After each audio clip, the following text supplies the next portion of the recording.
এই যে দেখেন আমাদের চট্টগ্রামে অনেক বড় একটা দিঘি।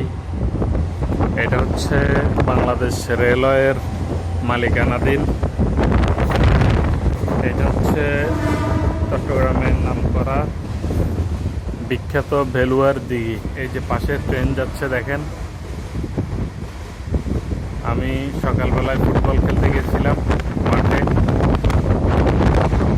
ফুটবল খেলা শেষে যেই মাঠে খেলছি সেটাও বাংলাদেশ রেলওয়ের মাঠ, সরকারি মাঠ, সবার জন্য উন্মুক্ত। সবাই এখানে ফুটবল খেলে, বিশেষ করে সকালবেলায় আমরা অনেকেই ফুটবল খেলি। তো খেলা শেষে আমি রেল স্টেশনে কিছুক্ষণ সময় কাটালাম। তার পাশে আছে বেলুয়ার দিঘি। এখানে আমি আগে গোসল করতাম, এখন কাউকে পাই না, একা একা, সেজন্য আসা হয় না। এখানে অনেক সাঁতার কাটছি। অনেক বড় দিঘি, এটাতে বিশাল বড় বড় মাছ আছে। এটা যখন মাছ ধরা হয় এখানে, তখন অনেক মানুষ মাছ কিনতে আসে এখান থেকে। মানে অনেক বড় বড় দিঘির মাছ সচরাচর তো শহরে পাওয়া যায় না, সেজন্য অনেকে এখান থেকে মাছ কিনতে আসে। দেখেন, এটা আসলে এমনি খালি চোখে বোঝা যাবে না, ক্যামেরাতেও হয়তো বোঝা যাবে না, কিন্তু সরাসরি দেখলে বোঝা যায় এটা অনেক বড় দিঘি। নাম হচ্ছে বেলুয়ার দিঘি। এটার পাশেই ওই যে ওই পাশে ওই প্রান্তে যে বাজারটা দেখা যায়, এটা হচ্ছে পাহাড়তলি বাজার। অর্থাৎ এই এলাকাটার নাম হচ্ছে পাহাড়তলি, চট্টগ্রাম পাহাড়তলি।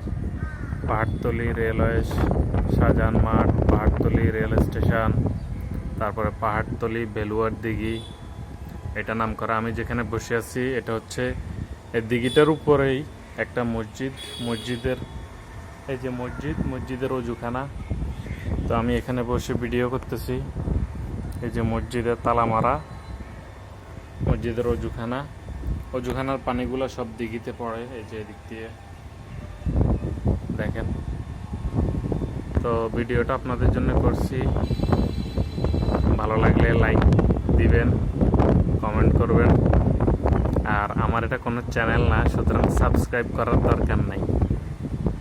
শুধু ভিডিও দেখবেন আর চট্টগ্রামের প্রাকৃতিক সৌন্দর্য ভালো লাগলে একটা লাইক দিবেন। যদিও লাইক দেওয়ারও দরকার নাই, আমার এটা কোনো চ্যানেলের ভিডিও না। চাইলে এটা আপনি আপনার চ্যানেলে দিতে পারেন। যদি চ্যানেলে দেন তাহলে আমার কথাগুলো কেটে তারপরে দিবেন।